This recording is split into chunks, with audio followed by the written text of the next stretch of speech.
안녕, 미규쌤입니다. 지난 영상에 이어서 이제 로마 살펴보도록 하겠습니다. 자, 유럽 세계에서 로마 제국이 차지하는 이 비중은 어마어마합니다. 모든 길은 로마로 통한다. 그만큼 로마가 대제국이었다라는 것을 이야기하는 것이고, 서유럽의 역사를 쭉 살펴보면 이 로마 제국의 정통성을 잇기 위해서, 자신들이 가지기 위해서 노력을 많이 합니다. 중세 유럽에 가면 프랑크 왕국이 서로마 제국의 황제, 관을 수여받는 이런 것들, 혹은 신성 로마 제국이라고 하는 호칭, 이런 것들만 봐도 알 수 있고요. 역대 유럽의 주요 국가들의 인장을 봐도 독수리 모양을 많이 쓰는데 이거 사실 로마에서 먼저 썼던 것이다. 그만큼 로마의 역사 중요하게 여겨집니다. 자, 일단 연표를 살펴볼 텐데요. 연표에서 중요한 부분을 체크를 해서 넘어갈 텐데, 이 부분은 은근히 전개 과정, 순서를 보는 것도 꽤나 중요합니다. 잘 봐야 해. 자, 그리고 가장 기본적인 건 절반, 일단 크게 쭉 나눠서 로마의 공화정 시기와 제정 시기를 좀 구분을 해야 됩니다. 공화정은 국왕이 없는 시기야. 그러니까 주권자의 대리인이 정치를 하는 이런 형태다라고 보시면 돼. 우리도 지금 대한민국 민주공화국이다라고 하죠. 그러니까 시민이 주권자이고 그 시민에게 권한을 위임받아서 국가를 운영하는 것입니다. 근데 제정은 바로 황제가 등장한다라는 거야. 전무후무한 막대한 권력을 가지는 황제. 그 황제가 바로 누구냐면 최초로 이제 옥타비아누스라고 하는 인물이 등장할 겁니다. 그 옥타비아누스의 등장부터 제정이라고 보통 이야기를 하고요. 그래서 공화정 시기의 역사 전개, 제정 시기의 역사 전개를 조금 구분할 필요는 있다. 자, 그래서 시작 보시면 기원전 8세기경입니다. 8세기경. 우리 그리스 세계에는 이때 이미 폴리스가 형성되고 있었다라는 것 기억을 좀 해두면 좋겠고, 여긴 그리스. 자, 기원전 8세기경의 로마, 그 이탈리아 반도에서 로마라고 하는 작은 도시국가가 등장을 합니다. 자, 이때는 왕정이었어요. 왕이 있었습니다. 왕에 의해서 국가가 운영되었는데, 시간이 좀 지나서 기원전 6세기가 되면 공화정이 수립이 됩니다. 자, 귀족들이 이 왕을 쫓아내면서 국가를 귀족들 중심으로 운영을 했다라는 거야. 자, 이때 공화정이라고 하면서 시민들의 전체 의견을 모으는 민회가 있었고요. 그리고 이 국가의 주요 업무를 처리하는 최고 행정관, 집정관이 있습니다. 그리고 그 밑에 전문성을 띠고 업무를 처리하는 사람들이 있어야겠죠. 각종 정무관이 있습니다. 자, 그리고 전직 집정관이나 정무관들이 모여있는 원로원이라고 하는 또 기구가 있어. 자, 원로라고 하면 이미 좀 나이가 좀 있고, 그리고 이미 세상 경험은 좀 많아서 지혜로운 사람들이죠. 그래서 이 원로원이 사실은 막대한 권한을 갖습니다.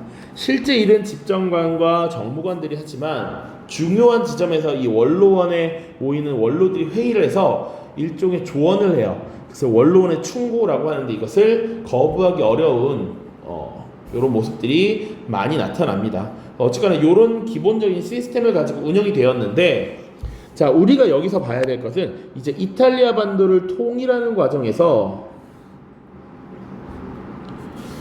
지속적으로 전쟁이 벌어지겠죠.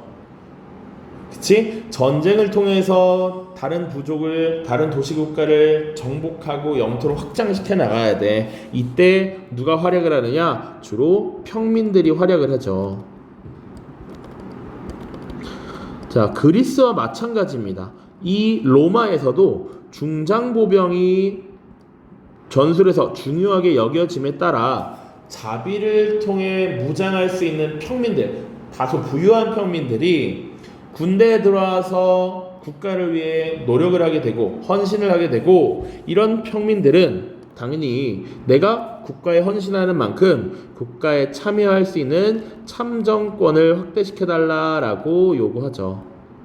자, 그래서 이탈리아가 통일될 때까지 보통 이 시기 동안 주로 무엇을 다룰 것이냐면 평민권의 신장 과정을 다룰 겁니다.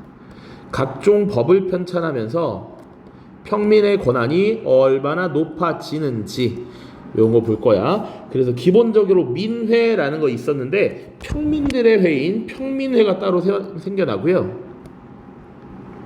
그리고 이 평민회가 생겨나기 전에 사실 평민들을 대표하는 호민관이라고 하는 직책이 생겨납니다. 그리고 각종 법이 등장하면서 평민들의 권한이 한 단계 나아가는 모습을 보일 거야. 이게 기원 6세기부터 3세기까지 다루는 중요한 주제입니다. 평민권의 신장 과정. 밑에도 나와 있죠. 신분투쟁이라고 해서 평민권이 얼마나 높아지고 있는가 이걸 보는 것입니다. 자, 기원전 3세기경이 되면 우리가 흔히 알고 있는 이탈리아 반도를 통일하게 됩니다. 자, 이제 영토가 넓어졌어. 자, 지도를 잠깐 볼 텐데, 자, 이건 다음 페이지에 있는 지도입니다. 자, 로마 제국이 지금 이 이탈리아 반도를 통일하고서 이제 외부로 눈을 돌리게 되면 사실은 저 바다 건너, 지중해 건너에 여러 땅들이 있을 거란 말이야. 요렇게 진출을 할 텐데 어떤 문제가 생기느냐? 이런 지역들에는 이미 과거부터 살고 있는 사람들이 있었겠지. 그러니까 페니키아인들이 건설했던 식민지 카르타고가 크게 성장해서 사실은 북부 아프리카 지역과 이 아나톨리아 지역, 시리아 지역 다 장악하고 있었습니다. 특히 이베리아 반도까지. 그래서 이 카르타고 세력과 충돌을 할 수밖에 없다. 그래서 카르타고와의 전쟁을 벌이게 되는데 그 전쟁을 뭐라고 하느냐? 포에니 전쟁이라고 합니다. 이 중간에 포에니 전쟁 다룰 겁니다. 포에니 전쟁. 근데 뭐 전쟁의 양상을 다루는 건 아니고요. 이런 게 있었다 다룰 거야.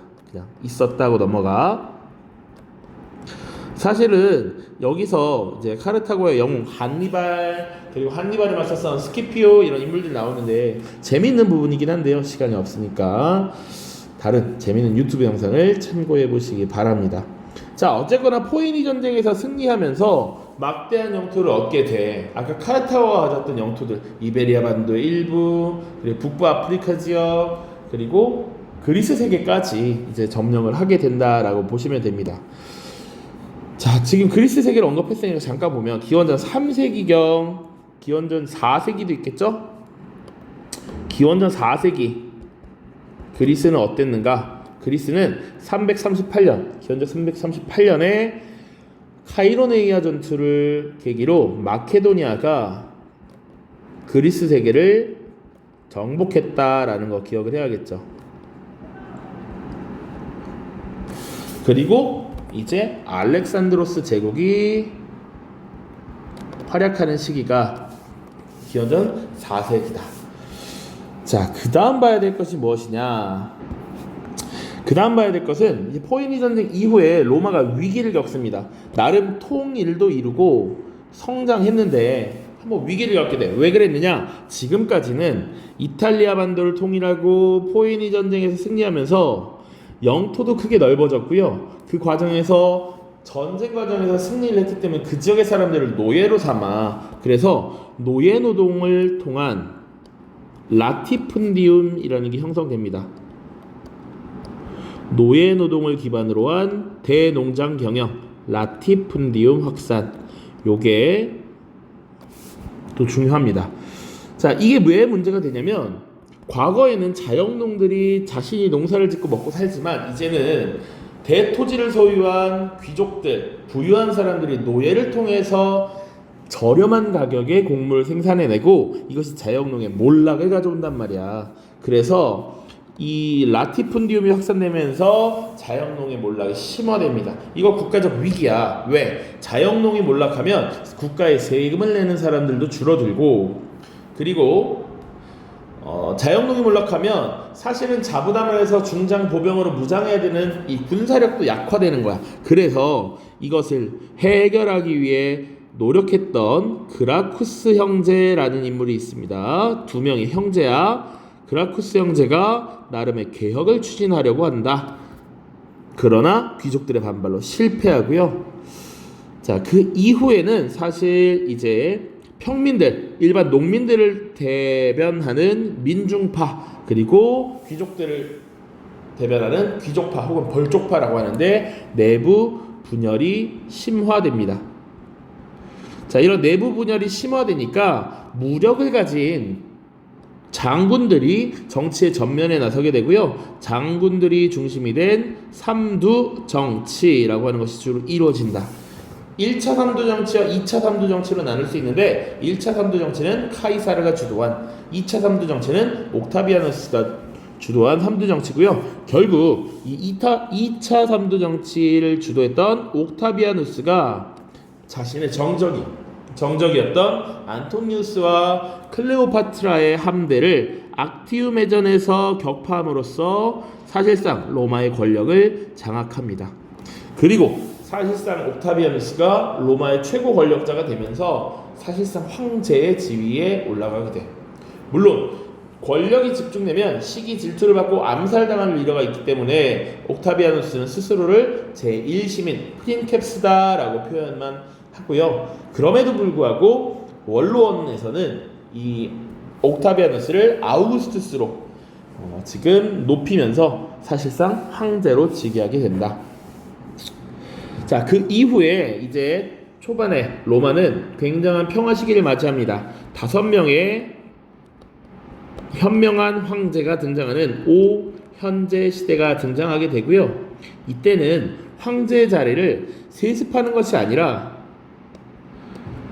어진 사람에게, 현명한 사람에게 왕위를 넘겨주는 이런 모습이 나타난다. 그래서 이 시기에 로마가 엄청난 평화를 얻었다라고 해서 로마의 평화라고 하는 팍스 로마나 시기가 지금 나타나고요.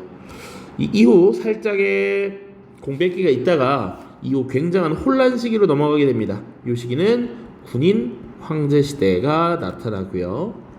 이 무력을 가진 사람들이 앞선 황제를 죽이고 스스로 황제가 돼. 이 짧은 50여 년간의 기간 동안 20명이 넘는 황제가 등장을 하곤 합니다.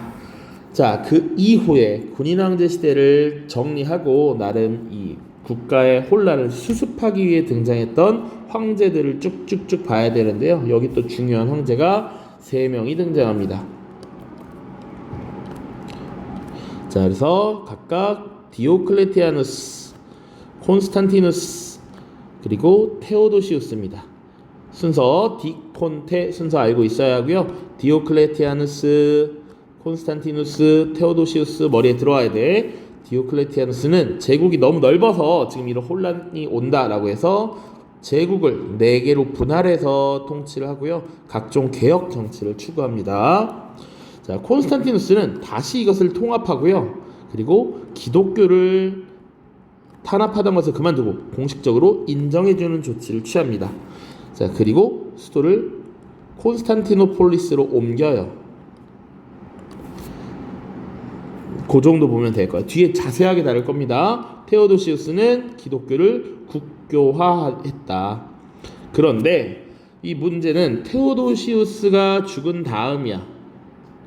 이 죽은 게 395년인데 결국은 로마 제국이 둘로 분리가 됩니다. 하나는 서쪽의 서로마 제국으로, 하나는 동로마 제국으로 나뉘게 되고요. 결국 이 서로마 제국은 476년에 게르만족의 침입을 받아서 게르만 용병대장 오도아켈에 의해서 무너집니다. 그러나 동로마는 나중에 이제 비잔티움 제국으로서 1000년간 존속을 하게 되고, 비잔티움 제국은 누구에게 멸망하나요? 이건 우리 다뤘습니다. 누구? 바로 오스만 제국에 의해서 메메트 2세였죠. 침입을 받고 수도였던 콘스탄티노폴리스가 점령당하면서 무너졌죠. 요게 큰 흐름입니다. 사실상 내용도 다 설명했어. 자, 여기 14분 동안 봤는데요. 주요 내용 정리를 하도록 하겠습니다. 일단 로마 공화정 부분만 빠르게 살펴보도록 하죠. 자, 로마 공화정의 성립과 발전입니다. 최초 기원전 8세기에 왕정이 등장했고, 기원전 6세기에 시기를 막 외울 필요는 없다. 기원전 6세기에 귀족들이 왕을 몰아내고 정치적인 실권을 장악했다. 그리고 국가를 운영하는 최고 행정관인 집정관과 그리고 전직 정무관들, 집정관들이 모여있는 원로원을 독점함으로써 귀족들 중심의 정치가 이루어졌던 것이 이 시기다. 그러나 이 평민들이 신분투쟁을 벌이기 시작해요. 왜 그랬느냐? 그리스와 마찬가지야. 평민들이 중장보병으로 전쟁에 참여하면서 참정권의 요구를 확대했다. 그래서 최초의 과정이야. 첫 번째, 호민관이라고 하는 관직을 설치했다. 평민을 대변하는 관직이죠. 원로원에 대한 거부권을 행사할 수 있었습니다. 원로원에서 뭘 정하면 사실상 그 말이 곧 법이야. 근데 평민들의 이익에 반하는 경우에 거부권을 행사할 수 있다. 자, 그리고 평민들의 이익을 대변하는 관직을 먼저 설치를 했고요. 평민들의 이익을 대변하는 회의체를 만듭니다. 그것이 바로 평민회야. 평민회. 일반 민회와 구분해야 됩니다. 여기는 모든 시민이 들어가는 민회, 여기는 평민들만 들어가는 평민회야. 그래서 나중에는 이 평민회에서 호민관을 선출하도록 했다. 그 다음 요 세 개의 법을 잘 알고 계셔야 돼. 자, 당시에 귀족들에 의해서 평민들의 이권이 제약받는 이런 모습들이 많았습니다. 그래서 요것들을 문제시했던 평민들이 그렇게 관습적으로 해왔다 이런 말 하지 말고 법으로 딱 정해놓아라. 우리가 성문화해놓고 명문화해놓고 우리가 참고하겠다 라고 해서 법으로 편찬한 것이 12표법입니다. 로마 최초의 성문법입니다. 중요합니다. 그리고 평민의 권리가 법적으로 이제 보호를 받기 시작했다. 과거에는 관습법이라는 명목하에 대략 이 옛날부터 이렇게 했으니까 이렇게 하고 넘겼는데 이제 법으로 딱 정해놨다. 기원전 5세기입니다. 5세기. 자, 그리고 평민권은 다시 한 단계 신장되게 됩니다. 리키니우스법이라고도 하고요. 당시 집정관은 원래 2명씩이었거든. 그래서 리키니우스와 함께 집정관을 했던 인물이 섹스티우스여서 리키니우스 섹스티우스법 혹은 리섹법 이렇게 표현합니다. 그래서 보통 집정관은 보통 그래도 귀족들이 맡았어. 그런데 이제는 그렇지 않아. 집정관 중 한 명은 평민 중에서 선출을 하도록 했다. 이게 리키니우스법 혹은 리섹법입니다. 자, 그 정점을 찍은 것이 호르텐시우스법이야. 자, 평민의 의결이 법적 효력을 지니게 되었다. 그러니까 평민회에서도 평민들의 이익을 대변하기 위한 무언가를 만들 수 있었겠지. 그런데 그 만든 건 보통은 정무관들로부터 허가를 받거나 원로원의 동의를 받아야 돼. 핵심은 원로원이야. 원로원의 동의를 받아야 결국 그것이 효력이 생기는 거였어. 그런데 이 호르텐시우스법이라고 하는 것을 체결하고 나서는 평민회가 의결한 것이 단독으로 이미 통과되면 법적 효력을 갖게 돼서 원로원의 그 동의 과정을 거치지 않아도 됐다라는 중대한 변화가 있었던 것이죠. 호르텐시우스법입니다. 보기에 항상 선지에 12표법이 제정되었다, 호르텐시우스법이 제정되었다 이런 식으로 많이 나옵니다. 특히 이 두 개가 많이 나와. 자, 그래서 이 평민의 의견이 법적 효력을 가졌다는 건 평민들이 이제 법률상 귀족과 동등한 권리를 가졌다라고 하는 것이죠. 됐습니까? 자, 그래서 지금 이 로마 공화정의 수립, 발전 과정 이렇게 살펴봤는데 자료도 한번 볼게요. 폴리비우스의 역사라는 책에 쓰여진 내용입니다. 로마 공화정에는 세 가지 요소가 있다. 이들 사이에 권력 분산은 신중하게 조정되어 있는데 일단 최고의 정무행정관인 집정관이라는 게 있습니다. 그래서 정부를 장악하고요. 원로원은 국고를 관리하고 수입과 지출을 통제합니다. 그리고 시민들이 모여있는 민회가 또 있지. 민회. 시민은 생사에 관련된 사건을 결정하는 유일한 법정이다. 여러 계급의 권력이 서로 돕거나 견제하도록 짜여서 어떤 위기 상황에 처해서도 유연하게 대처할 수 있다. 이것은 민회를 얘기하는 거야. 그런데 또 누가 등장한다? 이제 귀족들 중심의 이런 국정 운영에 반발해서 새롭게 평민회가 또 등장했다라고 보시면 됩니다.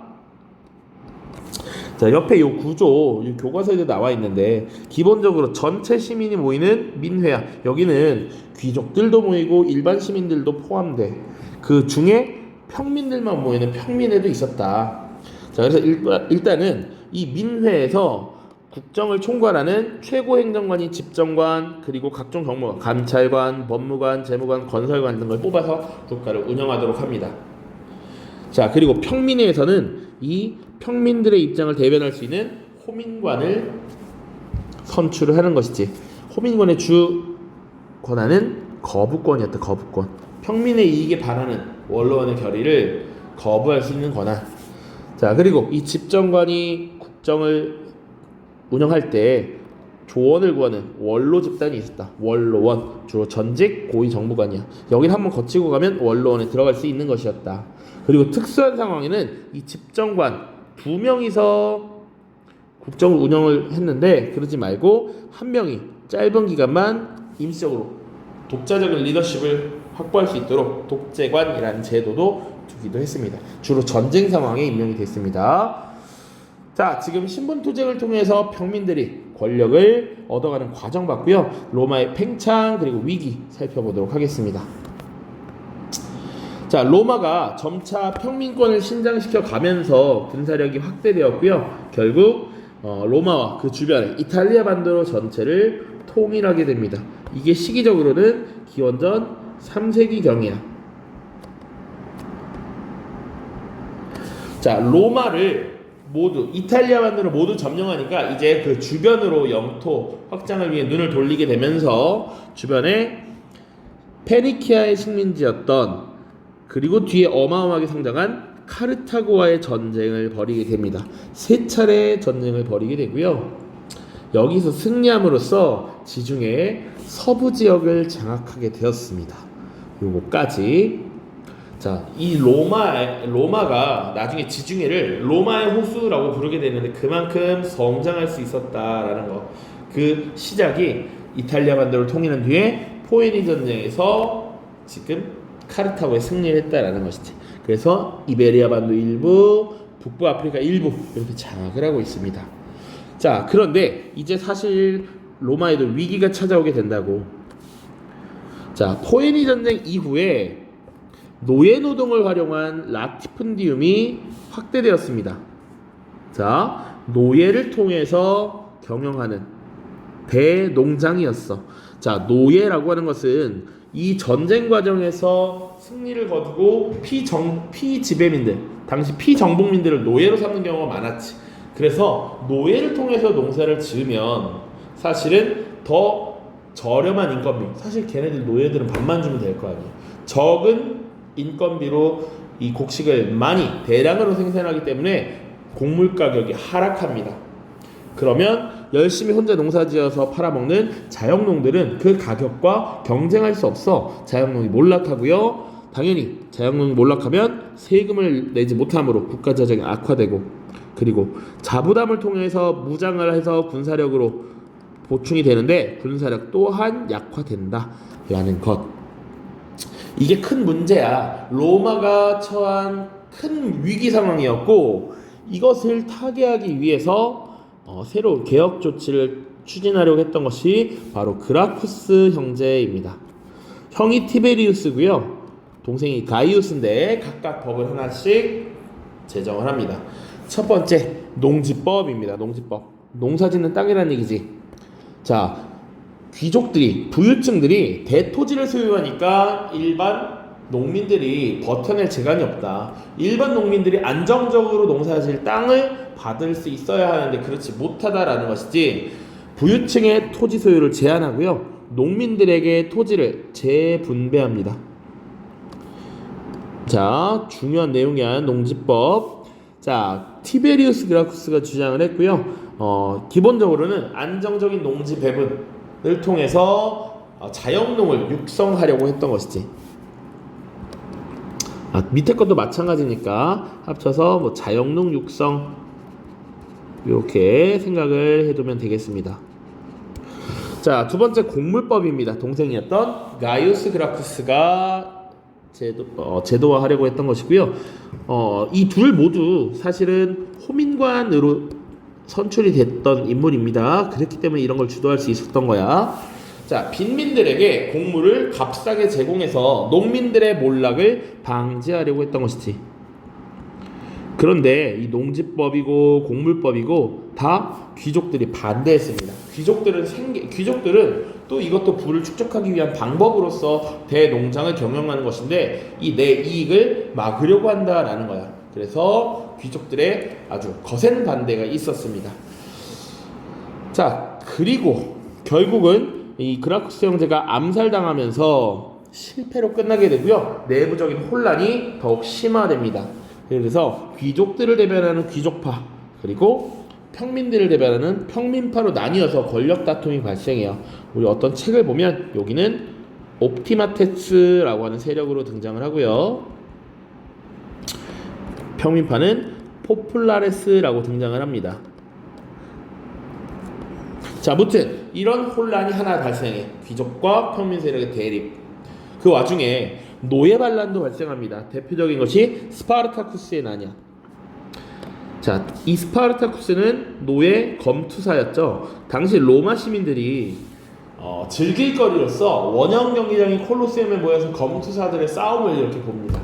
그럼 그 검투사들은 치열하게 싸우면서 누군가가 죽을 때까지 그 경기를 진행하는 거야. 누군가가 죽어야 끝나는 게임이야. 이런 것들에 대한 불만, 사회 현실에 대한 이 고통, 이런 것들을 들고 일어나서 깨부수려고 했던 것이죠. 이런 것들로 지금 사회 혼란이 굉장히 심화되었고, 이 과정에서 무력을 장악한 군인 정치가들이 등장을 해서 권력을 장악했습니다. 자, 그래서 이 군인 정치가들이, 무력을 장악한 군인들이 주도가 되어서 3명이 정치를 주도했다. 삼두 정치라고 표현하는데요. 1차 삼두 정치는 카이사르, 크라수스, 폼페이우스 요 3명에 의해서 주도가 됩니다. 이것 말고는, 이름 말고는 사실 몰라도 될 것 같은데 조금만 더. 이 카이사르는 사실상 최고 권력자의 상징이야. 그래서 최고 권력자를 이르는 카이사르, 러시아의 짜르, 독일의 카이저, 이런 것들이 다 이 카이사르의 서로 다른 발음이었다. 자, 그리고 이 카이사르는요, 자기가 집정관을 맡았을 때 이 프랑스 지역 전역을 장악하고요, 그리고 영국 지역까지 진출을 합니다. 그렇기 때문에 자신의 어찌 보면 실력을 보여주고 권력을 잡았다라고 볼 수도 있습니다. 자, 그리고 크라수스 정도는 한 번 더 봐야 될 것 같아서, 이 크라수스가 우리 기출지문에 파르티아와 전투를 벌여서 지금 패배했다 이런 거 나오죠. 크라수스, 파르티아와 전투를 치렀다. 그리고 뭐 폼페이우스, 뭐 이런 인물들이 있습니다. 자, 2차 삼두 정치가 나타나는데, 그것은 카이사르가 암살당하고 나서 이제 2차 삼두 정치로 넘어가게 됩니다.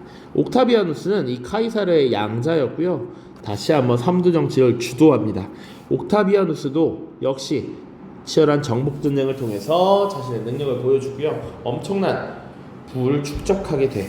그 과정에서 이 삼두 정치의 다른 세력이었던 안토니우스 세력과 대결을 펼치게 됩니다. 그러니까 이 안토니우스가 이집트의 클레오파트라와 함께 힘을 합쳐서 옥타비아누스에 맞서게 되는데, 이 악티움 해전에서 옥타비아누스가 안토니우스의 함대를 격파함으로써 사실상 로마의 실권을 장악했다라고 보시면 됩니다. 그 이후 옥타비아누스가 사실상의 황제로 등극하면서 제정이 성립되었다. 옥타비아누스. 그래서 이 옥타비아누스의 등장 이후 제정으로서의 역사는 다음 영상에서 다룰 거고요. 관련해서 문제 한번 찾아보고 넘어가도록 하겠습니다.